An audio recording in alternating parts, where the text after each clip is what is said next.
Good. How are Good. Cool. She's based in Luxembourg, guys. Oh, really? Very cool. Cool. Okay, so to begin, can you tell me a little bit how the band came together? Because I read that it came together last year during lockdown. So how was that? Yeah, the band came together. We're all a part of. We were all, in different bands. Still are in different bands.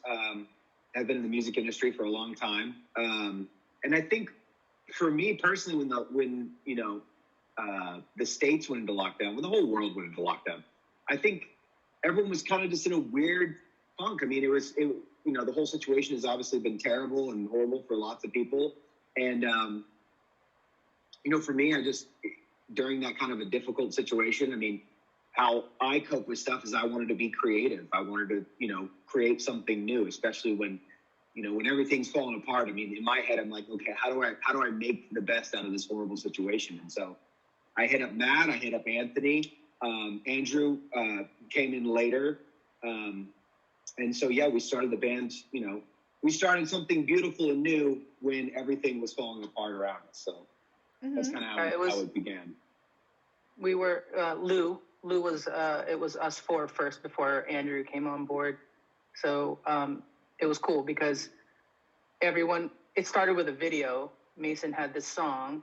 And then I think it was like when lockdown first happened, and we're like, oh, why don't we just make one of those Zoom videos that everyone's doing? So I do a lot of like graphic design and everything. So everyone's girlfriends and wives like sent me video of just them. And then I just kind of put it together to the music, and we kind of released that. And, it was fun. It was like a good release. And then from there, it kind of just morphed into this iteration now. Like Lou he moved to Nashville. He's in New Politics, and they're getting busy.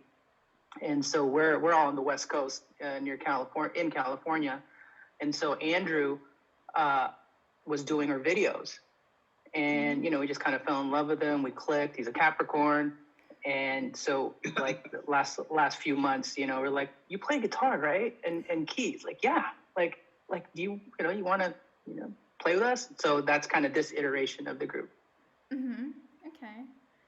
And the name, Social Order, do you want to tell me how the name came to life? Yeah, Mason. Well, we were passing around a bunch of different names, but I think that one kind of stuck with all of us, just because I feel like, again, right when the pandemic happened, I mean, we are kind of in a whole new way of social. I mean, I guess we have kind of been like that for a while. I mean, it's more, people are just communicating online more than actual, face-to-face social interaction. And I think we are kind of like living in, a new social order, if you will. So that's why it kind of came. I think the definition of it on Wikipedia deals with more of like, hierarchies and different ways societies come together. But, for us, that name just felt so perfect for what we were kind of doing. And at the time, we had never been in the same room together. The whole band had never actually recorded anything together. We had never been in the same room. We started the whole band online. We were sending tracks back and forth online. So it was just strange. And that's why the name kind of stuck. Mm-hmm. Cool. Okay. And on Tuesday, you released your latest single, Chastity. Do you want to tell me a little bit about the inspiration behind the song? Yeah, why don't you go, Matt, and tell them, with Nick Wheeler and all that? Yeah, I had just started working with a new manager, and Nick Wheeler is one of his clients from the All American Rejects, and we just decided, we're like, he's in Nashville, we're here, let's just get on a Zoom and see what we can do. And between Nick and Mason, myself and Anthony, there was just a few chords flying around, and everything just started organically happening via a Zoom call. And so we ended the session and took about, a week or so. And we were like, this is a really great song. I don't think at the time we actually had the concept for the title or what the song was going to be about, but right then and there, we knew this had to be the next single. And then Mason came to the table with lyrics. So, I mean, Mason can definitely describe what the song is more about, but, in terms of us creating it, it was a really organic experience, even though it was all digital, basically. Okay. Yeah, it's weird because when you do these Zoom co-writes, Lawrence, like you kind of just spend the first hour getting to know people. And then, you know, you don't really do any recording or anything, maybe ideas, but it's post that when you're trading files and everything, that's when stuff happens. So like, you know, obviously he was in the Rejects. Like I was a big fan when I was a kid, you know, like, and so he sent us some guitar parts and then we were just messing with it. And then it boiled down to like only just one guitar part that was really, really cool. And then a whole song was born out of just one lick, you know? And then when the song was more formed, we would I'd send it to Matt, he'd put some bass on it. I send it to Nick, he would play some guitar on it. And Mason, you know, like our vocal structure is all recorded on iPhone vocals. So that's how we demo things out. And then I chop it up and then I get together with Mason and then like, what do you think of this? What do you think of that? And then he'll give me some oohs, give me some ahs. And then I'll pop it in and then like a song is born. So it's kind of cool. And Andrew's really good at arrangement because he DJs on the side. So for the more like electronic stuff, you know, it's good having him because I'm more kind of a rock guy. So I don't, you know, and he brings that kind of influence to the band. Okay. And are there any plans, like maybe releasing a video for this song or something like that? I don't know. What do you think, That's a good Andrew? question. Andrew? I mean, I definitely, I feel like I kind of want to make a video for literally every single thing that that we do. Still mowing around a few ideas because we're still finishing up a few other songs right now, so that way we can start to move into live mode. But I think definitely eventually here over the next 12 months, I'll probably throw a little something together for it. At least a teaser of some sort. Cool. Yeah. We have another song we've all been like really vibing on that I know Andrew has had a ton of ideas for as far as visuals go. That's what's great about this project is we each have our own kind of thing. I mean, Anthony's doing a lot of production. I'm doing kind of like more of the lyrics, vocals. Matt's doing, you know, his more stuff, you know, production. I would say, you know, Matt is also somewhat of our ambassador, our diplomat, if you will. He kind of makes sure, you know, none of us are, you know, messing up too bad and everything. Then Andrew is definitely, you know, our visionary. He's been very good at, you know, I think today you have to, you know, like he was just saying, I mean, kind of every song needs a visual.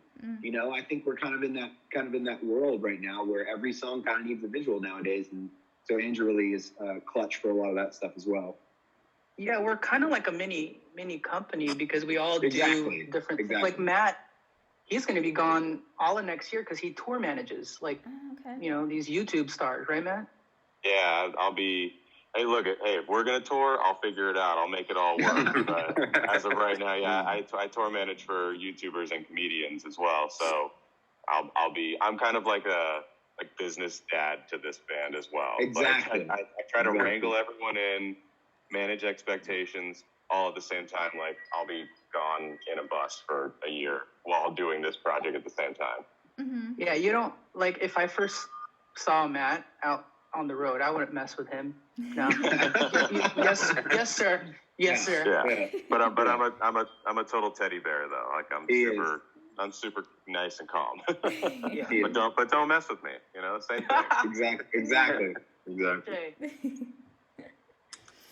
Okay. And I was wondering, because I'm guessing that a lot of musicians inspire you, but what else inspires you? Like traveling or reading or going to concerts or watching movies or something? Who wants to go? Definitely. I was just gonna say I love movies. What was that? I just watched like the original Matrix the other day, and I had no idea the directors were influenced by this French philosopher Baudrillard. He wrote this book called Simulation and Simulacra, I believe. And so basically, the Matrix is kind of like, you know, a metaphor, if you will, of like how you know, there are these kind of illusions in society, and how, you know, we're all kind of, you know, how society sometimes is structured is kind of an illusion, if you will, kind of the Matrix. So I just thought that was super interesting. So I love, you know, that's one of my top favorite movies, The Matrix. I love Fight Club. Gosh, what was another one? I love like war movies, Braveheart. I mean, not that. I mean, there's so many, but definitely movies. And some of my favorite bands like The Cure, Depeche Mode, OMD, definitely super influenced by a lot of that stuff as well. So, yeah, there's all kinds of stuff in my life where I'm like, you know, I get influenced. But I would say probably above all, movies and music definitely influenced me the most. Okay. Yeah, I'd have to agree with that. And I mean, the other thing I really love doing is I really enjoy like graphic novels and comic books.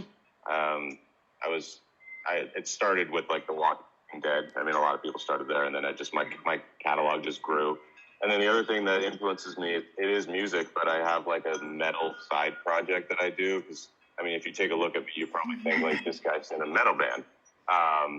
And so like for the past few years, I've just done this side project where like I'll wake up every morning and write heavy metal music. And then by the afternoon, I can get in the mindset of like, all right, I got all the aggression out for the day. Now I can write like pop songs and alternative songs and things like that. And it really helps balance me. So like that's one of the things with music that influences me. Having different outlets of it. I didn't even know that. Yeah, exactly. That was just for me originally, and now it's for everyone. It all makes sense now. I know, dude. You never. Why are you keeping it from us? Fuck. I'll send you guys some metal songs. The more you know. Yeah. How about you, Ward? What's your inspiration? My inspirations, I'm kind of like a floater. I don't really have like one specific thing. It's like real heavy into like the aesthetics of stuff and, you know, visual arts and stuff because I'm a big video guy. And obviously real heavy into like, well, not anymore. Spent a lot of time in like nightlife and playing clubs and throwing parties for a long time. So just being in that dark environment for a long time, like, I don't know, there's just like, you know, certain, how do you say, like lighting aspects and all the sorts of stuff that, you know, that I pick up and notice, just like even being in the DJ booth, like the way like the lights hit people when they're on the floor and with the music and stuff like that. So I guess kind of like being in that environment for a while kind of also helped me grow with my visuals, like when I make music videos and stuff like that. So that too, and traveling, because I've traveled quite a bit.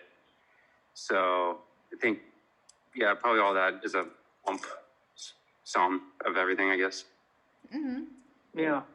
I mean, for me, the same, definitely film and movies. But like lately, I mean, I'll hear a song in the mall or at the grocery store and I'll like Shazam it, you know, like, or at Starbucks or, you know, so it's just music's everywhere. So it's almost cooler if I find it at an awkward place because that means the song's that good, you know? Yeah. Okay. And if you could play a concert anywhere that you wanted, and this can be like a real festival or a real venue or something unrealistic, like in space or something, where would you want to play a gig? Oh, wow. I guess I'd still keep mine on Earth, and I just want to play the Hollywood Bowl. The Hollywood Bowl. Yeah. Oh, it's safe. I like that. Yeah. Go, Mace. I've been watching a lot of documentaries on like punk scenes. What was the one I was watching the other day? The Decline of the West. I watched like there's like 3 parts, but The Decline of the West, really good documentary on like early punk, and then the third one goes in like 90s and stuff. But probably, you know, CBGBs during like the height of CBGBs. That would have been super fun to be in that kind of environment with like the Ramones and you know, Blondie and all that. I mean, I don't really play punk, but I find that whole kind of world so interesting. And yeah, so probably CBGBs at its height would have been really awesome. Okay. But you, Ward? You go first. I'm still marinating. I'm a 90s kid, so I wish I was old enough in the 90s were like the first Lollapalooza or the second, where like, that was just a magical time, you know? I couldn't go to those concerts, but yeah, I wish I was a teenager or 20-something. Okay, now you're up. Now I'm up. Oh, there's this really cool festival that I went to in, what was that town called? It's called Melt Festival. It's in like 2 hours south of Berlin. I can't remember the name of the town, but I remember it was like it was at this old like mining place, and it was like they flooded out and surrounded it by water, but it was like they had the main stage built around these old cranes and stuff like that, and I just thought that whole environment was really fucking cool. So I think that definitely would probably, after actually physically being there, I would definitely love to do that one someday. Were you there shooting, or was that? No, I was there with Tent Snake. Oh, cool. Really? Oh, cool. Yeah. Cool. He's from Berlin, right? Mm-hmm. Hamburg. Oh. Yeah. I mean, also, we would totally play a show on the moon. Just saying. Yeah. We have to go. Yeah. Yeah. Yes. I want all the answers to be out there. Yes. Cool. Okay, and my last question. If you could organize a dinner party with anyone that you want, it could be no matter how many people and anyone, who would you invite and what would you serve? Ooh, that's a good one. Wow. That's a good one. Okay, so it's like a band dinner party, and we each can invite like one guest. You can invite more if you want. Oh, really? Okay. Like dead or living? Anyone that you want. Anyone? Yikes. Oh. I would probably say Hendrix, Tom Petty, and Robert Plant. Oh, that's good. Yeah. That's good. Cool. Steak dinner, for sure. Yeah. That's good. Yeah. Yeah. Yeah, I mean, I don't know. Like, I guess you'd have to go the route of musicians as well. So, like, you know, Johnny Cash, Crosby, Stills and Nash, Simon and Garfunkel. I'd take all of them. But then, like, I don't know. I feel like I would want some more historical figures there. You know, like throw in a George Washington just to see what happens in that environment. Okay. Something random. And then I don't know. I guess let's serve them Chinese food and see what happens there. Something different. That sounds good. Or an Italian meal. You know, a bunch of lasagna for all of them and George Washington. I don't know. Yeah. All Okay, right.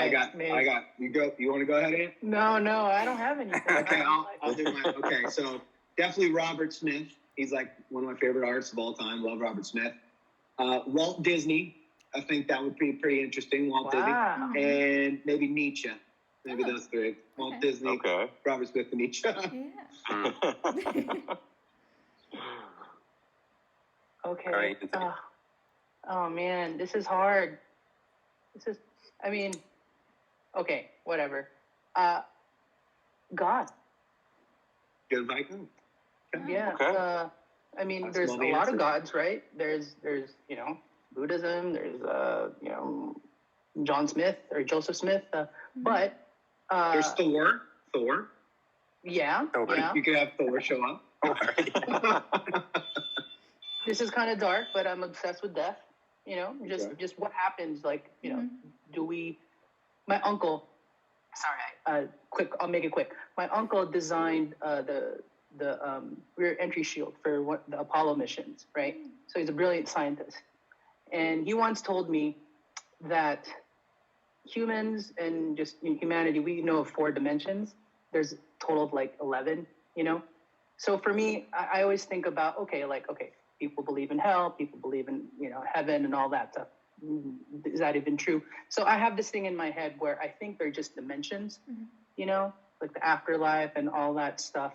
It's just another dimension. So I would like to just meet someone that knows what the fuck is going on, So if that's Lord Jesus Christ or, the Dalai Lama, whatever. So, okay. Okay. Yeah, that's really Is that okay? Yeah. Is that okay? It would be an interesting dinner. It would be a very interesting dinner. What would you eat? I think I like when Matt said Andrew, Italian. I would think drink. that's like if you're going out to dinner, like Italians always like, ooh, we're gonna eat. It's gonna be nice. Yeah. Yeah, exactly. I want you guys. So the guys are coming here in August because we're gonna do some rehearsals and all that. Because it's weird, Lawrence. Like it started online. It was this kind of COVID-like band thing, but now it's like actually gaining steam and like we're going backwards. It's like online, never played together, and now we have to rehearse together and like write more music together and stuff like that. So my point is, I want to take them to this really good steakhouse here.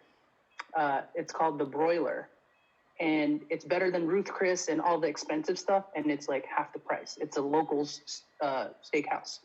So yeah, Anthony's in Las Vegas, and we're all in LA. Oh, yeah. So. Okay. Anyway, I talk a lot. I'm sorry. You're good. Cool. Okay, well, Good. thank you very much for the interview. And Thank you so much, Lawrence. yeah, and good Thank luck you. with all your projects. Thank you. Cool. Thank you. Thank you. When we hopefully we'll play there soon.